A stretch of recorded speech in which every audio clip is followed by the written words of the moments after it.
ಇನ್ನು ಈಗ ಉಗ್ರರ ನೆಲೆಗಳ ಮೇಲೆ ಪಾಕ್ ಆಪರೇಷನ್ ಸಿಂಧೂರ ನಾವೇನು ನಡೆಸಿದ್ವಿ, ಅದಾದ ನಂತರದ ಪರಿಣಾಮಗಳ ಬಗ್ಗೆ ನಾವು ನೋಡ್ತಾ ಇದ್ದೀವಿ. ಈಗ ದೇಶದಲ್ಲಿ 10ಕ್ಕೂ ಹೆಚ್ಚು ರಾಜ್ಯಗಳ ವಿಮಾನ ನಿಲ್ದಾಣವನ್ನು ಬಂದ್ ಮಾಡಲಾಗಿದೆ ಅಂತಕ್ಕಂಥ ಮಾಹಿತಿ. ಮೇ 10ರವರೆಗೆ ಏರ್ಪೋರ್ಟ್ಗಳಲ್ಲಿ ವಿಮಾನ ಹಾರಾಟವನ್ನು ರದ್ದುಪಡಿಸಿದ್ದಾರೆ. ಅದು ಕೂಡ ಉತ್ತರ ಭಾರತದ ಭಾಗದಲ್ಲಿ ಶ್ರೀನಗರದಿಂದ ಚಂಡೀಗಢದವರೆಗೆ ಏರ್ಪೋರ್ಟ್ ಕಾರ್ಯಾಚರಣೆ ಬಂದ್ ಆಗಿದೆ. ಯಾವ ವಿಮಾನನೂ ಟೇಕ್ ಆಫ್ ಆಗಲ್ಲ, ಯಾವ ವಿಮಾನನೂ ಲ್ಯಾಂಡ್ ಆಗಲ್ಲ. Complete close. ಜಮ್ಮು, ಲೇಹ್, ಚಂಡೀಗಢ, ಶ್ರೀನಗರ, ಅಮೃತ್ಸರ್, ಧರ್ಮಶಾಲಾ, ಬಿಕಾನೇರ್, ಜೋಧ್ಪುರ್, ಗ್ವಾಲಿಯರ್ ಏರ್ಪೋರ್ಟ್ಗಳನ್ನ ಬಂದ್ ಮಾಡಿದ್ದಾರೆ.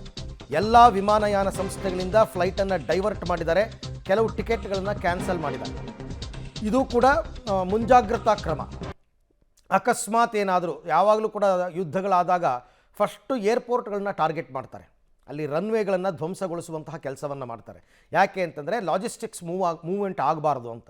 ಸೊ ಹಾಗಾಗಿ ಈಗ ಮುಂಜಾಗ್ರತಾ ಕ್ರಮವಾಗಿ ಸಿವಿಲಿಯನ್ಸ್ಗೆ ತೊಂದರೆ ಆಗಬಾರ್ದು ಅನ್ನೋ ಕಾರಣಕ್ಕೋಸ್ಕರ ಇಷ್ಟು ಒಟ್ಟು ಜಮ್ಮು, ಲೇಹ್, ಚಂಡೀಗಢ, ಶ್ರೀನಗರ, ಅಮೃತ್ಸರ್, ಬಿಕಾನೇರ್, ಧರ್ಮಶಾಲಾ, ಜೋಧ್ಪುರ್, ಗ್ವಾಲಿಯರ್ ಇಷ್ಟು ಏರ್ಪೋರ್ಟ್ಗಳನ್ನ ಬಂದ್ ಮಾಡಿದ್ದಾರೆ.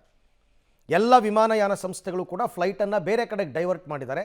ಕೆಲವರು ಅಲ್ಲಿಗೆ ಟಿಕೆಟ್ ಖರೀದಿ ಮಾಡಿರುವಂತಹ ಟಿಕೆಟ್ಗಳನ್ನ ಕ್ಯಾನ್ಸಲ್ ಮಾಡಿದ್ದಾರೆ. ಫ್ಲೈಟ್ಗಳನ್ನು ನಾವು ಮೇ 10ರ ತನಕ ಹಾರಿಸುವುದಿಲ್ಲ ಅಂತ ಒಂದು ರೀತಿಯಲ್ಲಿ ಅದು ಒಂದು ಮುನ್ನೆಚ್ಚರಿಕೆಯ ಕ್ರಮ ಅಂತ ಹೇಳ್ಬೋದು. 10ಕ್ಕೂ ಹೆಚ್ಚು ರಾಜ್ಯಗಳ ವಿಮಾನ ನಿಲ್ದಾಣ ಸದ್ಯಕ್ಕೆ ಈಗ ಬಂದಾಗಿದೆ. ಎಲ್ಲವೂ ಕೂಡ ಆ ಭಾಗದಲ್ಲಿರ್ತಕ್ಕಂಥ